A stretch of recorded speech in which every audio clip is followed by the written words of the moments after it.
إن في ذلك لذكرى لمن كان له قلب أو ألقى السمع وهو شهيد.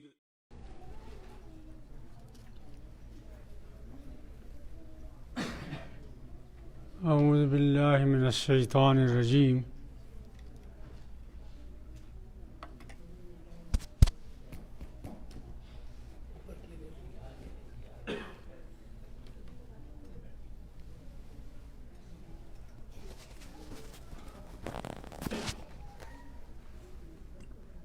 بسم اللہ الرحمن الرحیم. آج انشاءاللہ سورہ قریش کے بارے میں کچھ باتیں کہیں گے. اللہ کے رسول محمد صلی اللہ علیہ وسلم نے فرمایا اولاد اسماعیل میں سے اللہ تعالیٰ نے کنانہ کی اولاد کو منتخب کیا. بڑا درجہ، بڑا مقام ہے ان کا. کنانہ میں سے پھر انتخاب کیا بنی ہاشم کو. ان کا بہت بڑا درجہ ہے، بہت بڑا مقام ہے. بنی ہاشم میں سے پھر منتخب کیا محمد صلی اللہ علیہ وسلم کو، اور یہ خاتم النبیین ہے. یہ بات ذہن میں رکھیے کہ قریش پر اللہ کی بڑی رحمتیں، بڑے کرم فرمائیاں قریش پر.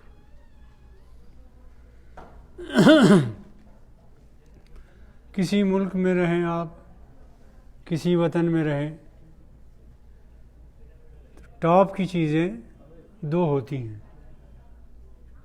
دو چیزیں اس ملک کے لیے، اس معاشرے کے لیے، ملک کے رہنے والوں کے لیے بہت بنیادی ہیں، سر فہرست رہتی ہیں. ایک یہ ہے کہ ملک میں امن و امان رہے. امن و امان ہر ملک کی ضرورت ہے، بنیادی ضرورت ہے، اور یہ ضرورت ٹاپ پر ہے سب سے. دوسری ضرورت ہے رزق کی، روٹی روزی. روزگار نہ ہو، کھانے کو نہ ہو، غلہ نہ ہو، ضرورت پوری کرنے کے لیے دولت پیسہ نہ ہو، مشکل ہوتی ہے. تو اللہ تعالیٰ نے قریش کو یہ دونوں چیزیں دیں، نوازا، عزت سے بھی، امن و امان سے بھی، اور روٹی روزی سے بھی.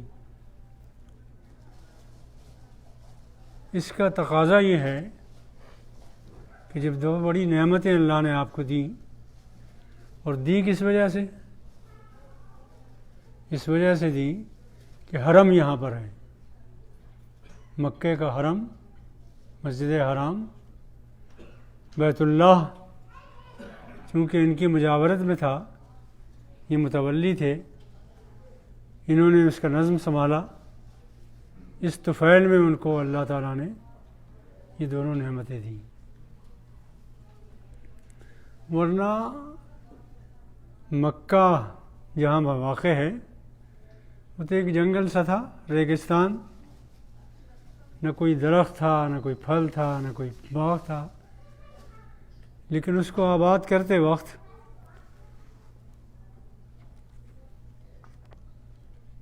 اس کو جب آباد کیا گیا ہے تو اس وقت ایک دعا کی تھی ابراہیم علیہ السلام نے.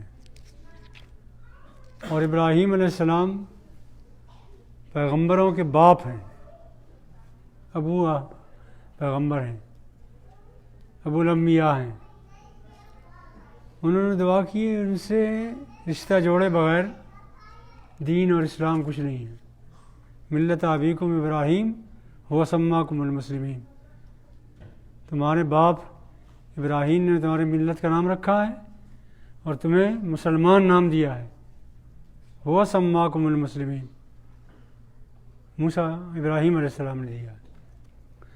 انہوں نے جب یہ آباد کیا ہے اور ہاجرہ کو لا کر بسایا ہے مکے میں، تو یہاں کچھ نہیں تھا، جنگل تھا۔ بساتے وقت ہاجرہ نے پوچھا، ابراہیم ہم کو یہاں چھوڑے جا رہے ہو جنگل میں، ریگستان میں؟ تو انہوں نے منہ پھیر کے نہیں دیکھا، منہ پھیرے رہے اور چلتے رہے۔ جب ہاجرہ نے کہا کہ کیا اللہ نے تمہیں حکم دیا ہے کہ ہمیں یہاں چھوڑ جاؤ، تو پھر منہ پھیرا انہوں نے اور کہا ہاں اللہ نے کہا ہے۔ اس سے پہلے منہ نہیں دیکھنا چاہتے تھے کہ کہیں ایسا نہ ہو کہ اولاد کی محبت، بیوی کی محبت غالب آ جائے اور میں واپس آ جاؤں۔ ایک حکمت کے تحت بسایا تھا یہاں۔ وَإِذْ قَالَ إِبْرَاهِيمُ رَبِّ اجْعَلْ هَٰذَا الْبَلَدَ آمِنًا، اے پروردگار اس شہر کو سب سے بڑی دولت عطا کرنا، امن کی جگہ بنانا، اس کو امن و امان رہا رہے۔ میں نے عرض کیا تھا نا کہ سب سے بڑی ضرورت جو ہے کسی بھی آبادی کی امن و امان ہے۔ وَاجْنُبْنِي وَبَنِيَّ أَن نَّعْبُدَ الْأَصْنَامَ، اور مجھے بھی اور میری اولاد کو بھی بتوں کی پوجا سے محفوظ رکھنا، اجتناب رکھنا۔ رب انہن اضللن کثیرا من الناس، ان بتوں نے، ان شیطانوں نے بے شمار انسانوں کو گمراہ کیا ہے۔ مگر اے پروردگار، جو گمراہی میں مبتلا نہیں ہوئے،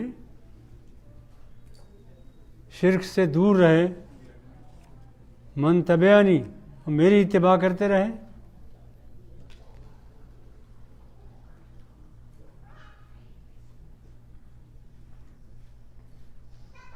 فَإِنَّهُ مِنِّي، وہ تو میرے ہیں ہی۔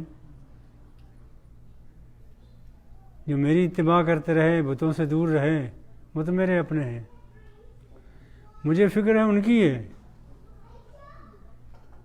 وَمَنْ عَصَانِی، جنہوں نے میری نافرمانی کی ہے، ان کا کیا بنے گا؟ اور وہ بھی کم نہیں ہے میری اولاد، میرے امتی ہیں، لیکن کام یہ کیا انہوں نے۔ تو میں درخواست یہ کرتا ہوں، اے پروردگار، تجھ سے درخواست کرتا ہوں کہ اگرچہ نافرمانی کی انہوں نے، گناہ کیا، شرک کیا، لیکن آپ سے وہ کیا امید رکھیں؟ اے اللہ، آپ سے کیا امید رکھیں؟ فَإِنَّكَ غَفُورٌ رَحِيمٌ، تو تم بہت معاف کرنے والا ہے، رحم کرنے والا ہے۔ تو امید تجھ سے یہ ہے کہ میری وہ اولاد جو گناہوں میں مبتلا ہے، ان کے لیے بھی تو غفور اور رحیم بن جا۔ یہ آیت یاد رکھیے گا، ابراہیم علیہ السلام کی ہے۔ اسی طرح ایک دن عیسیٰ علیہ السلام نے بھی دعا کی، اے میرے پروردگار، میں نے بہت سمجھایا اپنی قوم کو، بہت نصیحتیں کی، مگر انہوں نے مان کے نہیں دیا۔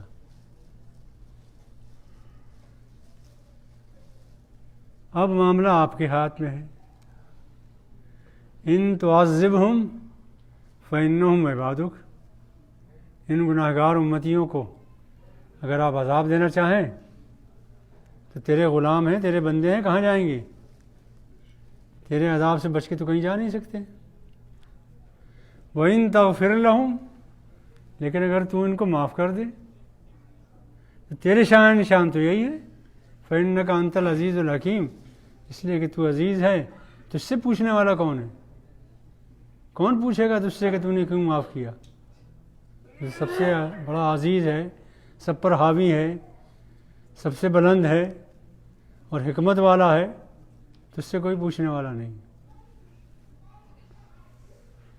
نبی صلی اللہ علیہ وسلم ایک دن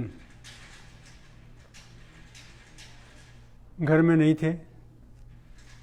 عائشہ صدیقہ رضی اللہ تعالیٰ عنہ نے سوچا کہ پتہ نہیں کہاں گئے. نکل کے دیکھا تو حرم میں کھڑے تھے, مسجد نبوی میں کھڑے تھے اور یہ آیت پڑھ رہے تھے, ان تعذبہم فإنہم عبادک. اے اللہ تو اگر ان کو عذاب دیتا ہے تو یہ تیرے غلام ہیں, بندے ہیں, قبضے میں ہے تیرے. وَإِن تغفر لَهُمْ, اور اگر تو ان کو معاف کر دے تو تو عزیز ہے, حکیم ہے, تجھ سے کوئی پوچھنے والا نہیں. رات بھر کھڑے رہے یہاں تک کہ سحر ہو گئی, یہی آیت پڑھتے رہے, روتے رہے. یہ ہیں ہمارے رسول جن کو اتنی محبت تھی ہم سے. آئیے عہد کریں کہ ان پر درود بھیجیں گے, ان کی اطاعت کریں گے, ان سے محبت کریں گے اور اطاعت سے آگے بڑھ کر اتباع کریں گے. اس لیے کہ اللہ تعالیٰ نے اتباع کا حکم دیا ہے. اطاعت کی جاتی ہے احکام میں, فرائض میں, آرڈر میں. آپ کو آرڈر ملے, حکم ملے, فرض کیا جائے آپ پر, تو آپ کو اطاعت کرنا ضروری ہے. ٹھیک. لیکن جو چیزیں اللہ تعالیٰ نے فرض نہیں کی ہیں, واجب نہیں کی ہیں, فرض نہیں کی ہیں, آرڈر نہیں دیا ہے ان کا, وہ کہلاتی ہیں مستحبات, نوافل, ہے نا. ان میں اتباع چاہیے رسول کی. اور مومنین وہ ہیں, تو اللہ تعالیٰ کہتا ہے اگر تمہیں مجھ سے محبت ہے, اے رسول ان کو بتا دو, اگر ان لوگوں کو مجھ سے محبت ہے, میں نے پیدا کیا ان کو, میں نے رزق دیا ان کو, میں نے عقل دی ان کو, سمجھ دی ان کو, نعمتیں دی ان کو. اگر تم اللہ کو محبت رکھتے ہو اللہ سے, قل ان کنتم تحبون اللہ, تو محبت کے ضمانت اور محبت کے ثبوت یہ ہیں فاتبعونی کہ محمد صلی اللہ علیہ وسلم کی اتباع کرو. اطاعت نہیں, اتباع. اطاعت تو کریں گے ہی, فرض ہے وہ, لیکن جس میں جو فرض نہیں کیے ہیں آپ نے, جو نوافل ہیں, ان میں بھی اتباع کریں گے انشاءاللہ. اور اصل جڑ جو ہے جہاں جہاں ہوتی ہے انسان کی, اتباع میں کتنا آگے بڑھتا ہے وہ. زکوٰۃ تو آپ پر فرض ہے, 2.5% ہے, زکوٰۃ دے دی آپ نے. لیکن زکوٰۃ مطلوب تو ہے اس حد تک کہ زکوٰۃ دیں گے تو مسلمان کہلائیں گے, لیکن انفاق, صدقات, خیرات اور اللہ کی راہ میں خرچ, یہ تو اس کے بعد ہے. جانچ اس میں ہے کہ کتنا دیتے ہیں آپ. میں نے ایک قصہ سنایا تھا نا آپ کو کہ ایک دن مدینے میں بہت شور مچا. عائشہ صدیقہ رضی اللہ تعالیٰ عنہ نے کنیز سے کہا کہ جاؤ دیکھو یہ شور کیوں مچ رہا ہے, مدینے میں اتنا شور کیوں ہے. وہ باہر گئی اور کہنے لگی کہ 700 اونٹوں کا ایک قافلہ آیا ہے عبد الرحمن بن عوف کا, اور اس پر کھانے پینے کی چیزیں لدی ہوئی ہیں, غلہ ہے, دالیں ہیں, چاول ہیں, اور پتہ نہیں کیا کیا ہے, شہد ہے, کھانے پینے کی چیزیں لدی ہوئی, 700 اونٹ. جب یہ سنا عائشہ صدیقہ نے تو کہنے لگی کہ اللہ کے رسول نے فرمایا تھا عبد الرحمن بن عوف کے بارے میں کہ یہ ہنستے کودتے جنت میں جائیں گے, ہنستے کودتے جائیں گے. یہ بات کسی نے پہنچا دی عبد الرحمن بن عوف کو کہ عائشہ صدیقہ یہ کہہ رہی تھی. وہ سب کام چھوڑ چھاڑ کے فوراً آئے عائشہ صدیقہ کے پاس کہنے لگے اماں کہ آپ نے اپنے کانوں سے سنا یہ کہ اللہ کے رسول نے یہ فرمایا تھا؟ کہا ہاں میں نے اپنے کانوں سے یہ سنا کہ رسول نے فرمایا تھا کہ عبد الرحمن بن عوف ہنستے کودتے جنت میں جائیں گے. رونے لگے. پھر فرمایا اماں آپ گواہ ہیں کہ یہ 700 اونٹ کا جو قافلہ میرا آیا ہے تجارت کا، یہ سب کا سب میں نے مکے و مدینے والوں پر قربان کر دیا، تحفہ دے دیا. 700 اونٹ.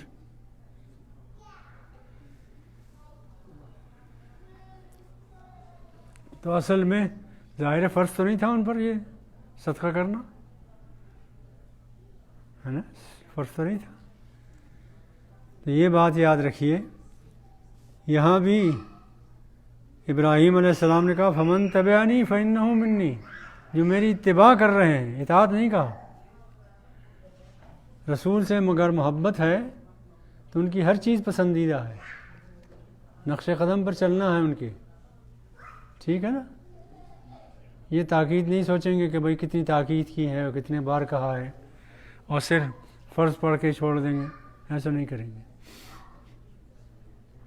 ربنا انی اسکنت من ذریتی بواد غیر ذی زرع، پہلے میں نے سنایا تھا نا کہ اے اللہ امن و امان کی شہر بنا دے اس کو. یہ پہلی ضرورت ہے انسان کی، ملک کی، حکومت کی پہلی ضرورت ہے. حکومت کی ترجیحات میں پہلی بات یہ ہے کہ امن و امان رکھے ملک میں. اس کا ذکر کیا میں نے ابھی اوپر، دعا تھی اسی.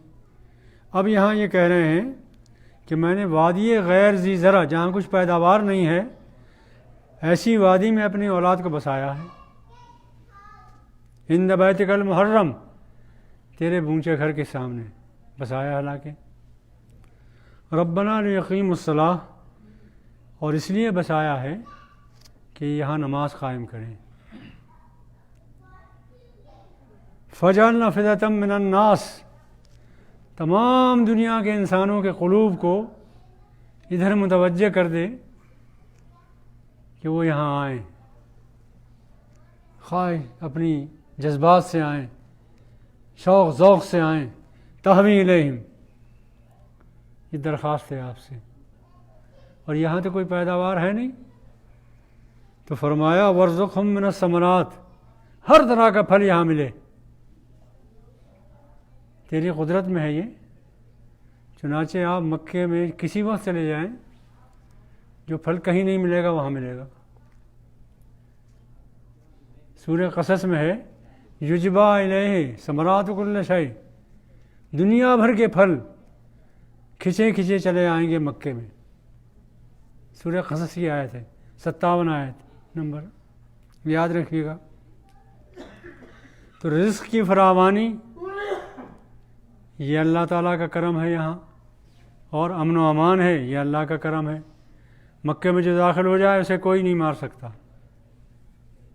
امن و امان کی جگہ ہے. قاتل بھی وہاں پہنچ جائے تو امن و امان پالے گا، قتل نہیں کیا جائے گا. یہ اللہ تعالیٰ نے دو چیزیں اس کو عطا فرمائیں. یہ سورت جس کو پڑھیں گے آج، لیلاف قریش، ان کو اللہ تعالیٰ نے دونوں چیزیں عطا فرمائیں. چنانچہ مکے میں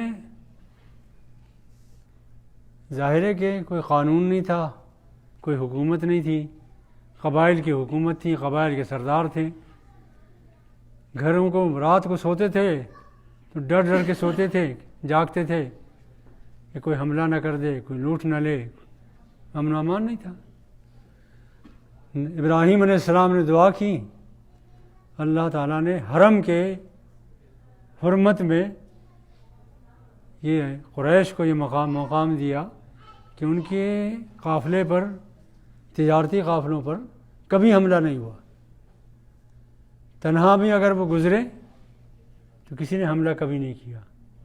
امن و امان ان کو عطا کیا. کیوں کیا؟ اس گھر کی بدولت. سمجھ میں آئی بات؟ حد یہ ہے کہ اگر کوئی اکیلا بھی ہوتا اور کوئی حملہ کر بھی دیتا، اگر وہ یہ جواب میں کہتا کہ میں حرم سے ہوں، فوراً ہاتھ رک جاتا. اللہ تعالیٰ سکون بخشتا. تو اللہ تعالیٰ کہتا ہے لیلاف، یہ قریش کے مانوس ہیں، تعلق ہے ان کا، عادت ہے ان کی. 2 سفر کرتے ہیں یہ، جاڑے میں یمن کی طرف اور گرمی میں شام کی طرف. اور کوئی ان سے نہیں پوچھتا کہ تم کہاں جا رہے ہو، کیا تمہارے پاس ہے. امن و امان اور سکون سے یہ سفر ان کے تجارتی ہوتے ہیں. تو روٹی روزی کا ایسا بندوبست اللہ نے کیا ہے، ان کے رزق کا ایسا بندوبست کیا ہے کہ ان سے کوئی نہیں پوچھتا. جگہ جگہ سے پھل کھینچے چلے آتے ہیں اور ان کو روٹی روزی کا انتظام ایسا کیا ہے کہ اللہ کے بندے یہ سفر کرتے رہتے ہیں. رحلت الشتاء والصیف، سردی کا ہو یا گرمی کا موسم ہو، دونوں سفر کرتے ہیں اور روٹی روزی کا انتظام. تاجر لوگ تھے، اللہ نے ان کو دولت بھی دی ریگستان میں اور امن و امان بھی دیا اس جنگلی علاقے میں، غیر زرعی زرع میں امن و امان بھی دیا. اور 2 ہی چیزیں انسان کی بنیادی ضرورت ہوتی ہیں. اس کو کہا اللہ نے کہ جب تمہیں امن و امان بھی ہم نے دے دیا اور تمہیں روزی کا بندوبست بھی تمہارے کر دیا، اور یہ کیا کیوں؟ اس حرم کی وجہ سے.